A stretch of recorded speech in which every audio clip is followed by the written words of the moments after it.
Do do do do do do do. Bam. James Bond 007 Kill Chain. I kept seeing in the comment sections for various comic reviews that one of the things that's coming up right now that's pretty good are the James Bond books that Dynamite's doing. And I kind of didn't believe it because it seems like James Bond is one of those characters that I would have thought that modern day writers would just have a hard time taking seriously. But I don't know. I think I was wrong. So these are the 3 issues that have come out for Kill Chain so far. I don't know if this is it or if there's going to be 2 or a few more issues or what. I'm also going to throw this one into this review, even though this one came out a few weeks ago, maybe even a few months ago. Just kind of as a point of comparison.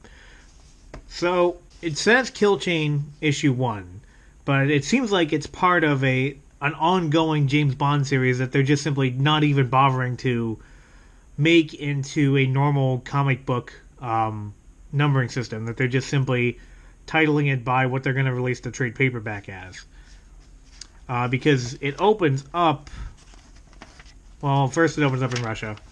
And then it opens up with this scene already in progress, which, since I didn't read the last issue, I don't really know what's going on here. Creative team on this, Andy Diggle. I know he used to write for Marvel. I can't remember what he did, though. And I've never heard of the artist Luca, something very, very Italian. I can't pronounce that. So I'm actually a pretty big fan of James Bond. I have read literally all of the Ian Fleming books and seen all of the movies. So I know a fair amount about the character, although I have only read the Ian Fleming books and not any of the ones that have been released since then. So you can see Bond here, and you can see that it's not based on any of the actors that play Bond. This is how Ian Fleming always consistently described him, which is short black hair with a comma right over the eye, steel blue eyes, and you can't see it here, but they do show it in the interior art, a scar right around his cheek. So this is a representation of the generic James Bond, not any specific one. Not the Daniel Craig one, not Pierce Brosnan, not Timothy Dalton, Timothy Dalton is the one who looks the most like how Ian Fleming always described Bond. Even though Ian Fleming himself thought that the best person to play Bond was Peter Sellers, of all people, which that doesn't make any sense. So this takes place in the modern day. So you get cell phones, you get modern cars, you get stuff like this. It's funny when you look back on the old Bond movies and you see what used to count as technologically advanced, like what was this crazy sci-fi technology of the future, and now it just looks horribly outdated. You can do stuff like this. You can do much more advanced stuff with very everyday household objects now. So yeah, this issue 1 opens with Bond meeting this blonde woman. He of course has sex with her because come on, it's James Bond. And then he ends up shooting her because, well, it's James Bond. It turns out that she was working for someone, we don't know who yet. And James Bond was trying to trace down the money. I don't know what happened with the eye there. I don't know if that's intentional or not, but whatever. So this is all pretty standard stuff. Boat chase, into a car chase, into a foot chase. That happens in quite a few Bond movies. We see Bond, of course it doesn't go well. The guy he was after gets killed. We see him drinking. So it specifically says Jim Beam, which they must have had to pay for that. That's actually pretty interesting, though, because, everybody knows the James Bond drink, right? It's vodka martini, shaken, not stirred. However, in the books, James Bond is not nearly that picky. He will drink pretty much anything, although he is very particular in the way he prepares his drinks. The idea that he has a signature drink, he may have, it's true that he has a signature one, but it's, he's also basically a functioning alcoholic. So this is another evidence here that this is in fact closer to Ian Fleming's Bond than any of the movies are. It turns out that the lady did die for real, but then her benefactors manage to bring her back to life. And then we find out who she's really working for this whole time, and that's SMERSH. Smirt Spionum. Death to Spies. Oh, he says it right there. Yeah. This was the organization that James Bond originally fought. It was the Stalin-era counter-espionage group that the Soviets had, that, if Ian Fleming's account of it is to be believed, because these people were real, and Ian Fleming was studying the Russians, apparently these guys meant business. And so apparently the Russian government in the story is reactivating SMERSH in order to do something. So then issue 2. So, yeah, more stuff happens. The plot's almost, it's fairly standard James Bond stuff. But that's not necessarily a bad thing. I guess this is the new M. I don't know what his deal is. And basically, they found the guy carved with SS into his chest. So they think that they're tracking down neo-Nazis. But of course they're not. They're tracking down SMERSH. They just don't know it. So anyway, they're tracing some weapon shipments that they had been looking at in the first issue. We track it to this neo-Nazi group. James Bond goes after the neo-Nazis. He, of course, is able to defeat all of them until this blonde guy shows up. But then the blonde guy betrays the other neo-Nazis, and it turns out that he is none other than CIA agent Felix Leiter. Felix Leiter has been cast by a different actor in almost every single James Bond movie, and people never notice. I think a lot of times they even forget who he is.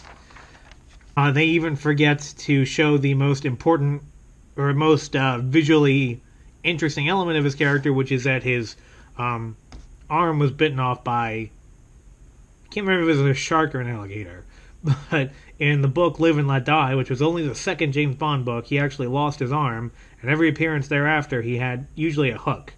Nowadays, I guess he's got some kind of super advanced prosthetic that basically functions like a real arm. You'd figure that would be really dumb to have for somebody who's undercover, because that's a pretty identifiable feature, but, whatever. Also, I believe in the book he was actually discharged from the CIA, but he went to work in private detective work. Whatever. So anyway, Felix and Leiter share a drink. They share information. Is looking younger than I would have thought, because he and Bond are roughly the same age.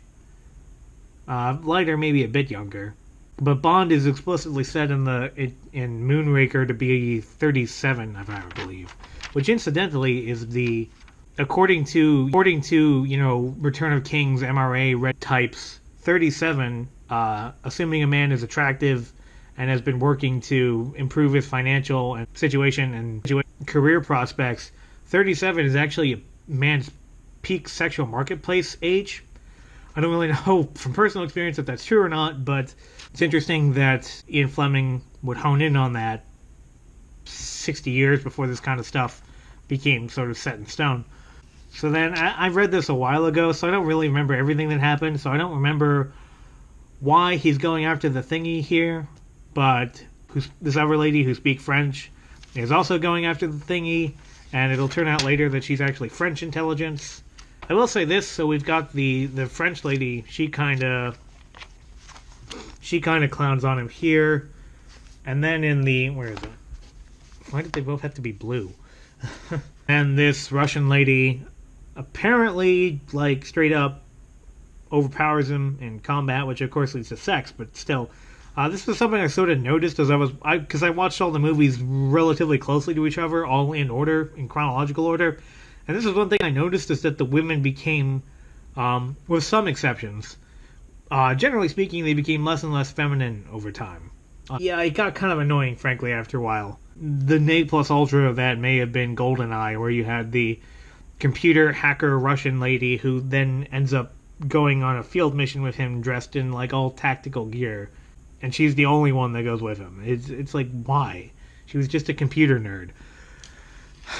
So it seems like the comics are largely keeping up with that. In the books, Bond was a chauvinist, and he didn't really try to hide that, but it would often lead to him underestimating women. So women were able to get things past him that the man might not have. And then there's some kind of raunchy bits in this that I forgot about. But they were never like super masculine about it. So we've got this lady who's at least claiming to be physically stronger than Bond. She does in a later page here.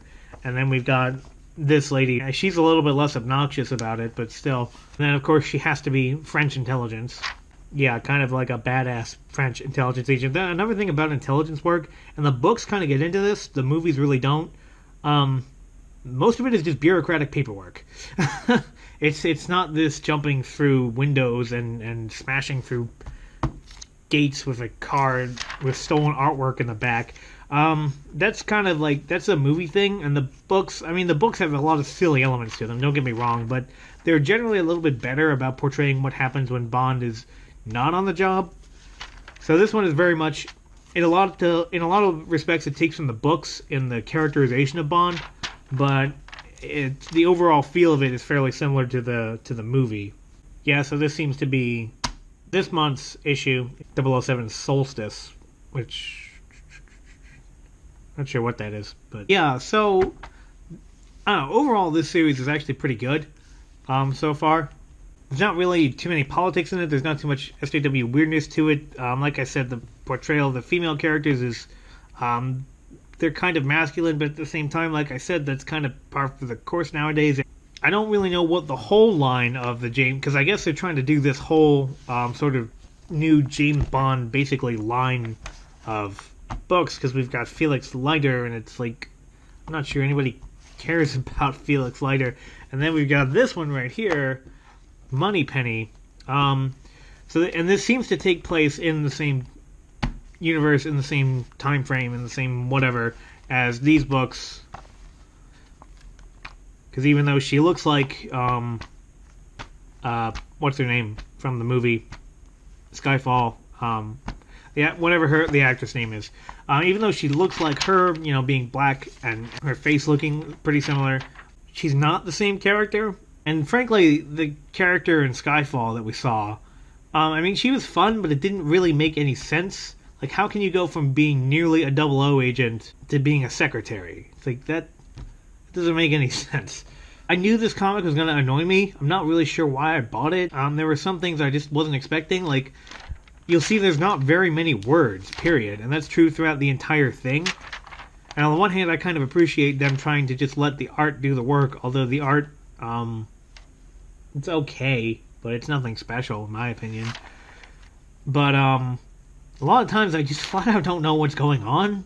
I don't know who's protecting who. I don't know who's doing what. I don't know why the story happens the way that it does. Did she used to be a secretary and now she's a 00 agent? By the way, you get 00 by killing 2 people. Assassinating 2 people in the field. And if I'm understanding the art on this correctly, she kills 5 people. I don't know what she's supposed to be, but I mean, that's enough to make you a 00. And it just doesn't make... And Mark Stein was going on about this in his review of, I think, Spectre, where if everybody's a badass, doesn't it... Because you didn't... In that movie, you had Moneypenny in the field, you had M in the field, you even had Q kind of in the field. So if everybody's a badass, doesn't it dilute just how much of a badass Bond is? So yeah, it just doesn't make any sense. So I like the main series, but I do question, and this was written by Jodie Hauser. I think I read like 1 or 2 issues that she did on Wonder Woman years ago, and I remember not liking it. But I'm just not sure about this idea of making a sort of like expanded James Bond universe. It's like, we like Bond, but I'm not sure that any character, like whether it's Felix Leiter, whether it's Moneypenny, whether it's anybody else, I'm not sure that they're strong enough to carry their own story. So yeah, tell me what you think. Tell me if you're reading these. Tell me if there's more that I should check out. In any case, this is Unrick Chevron signing off.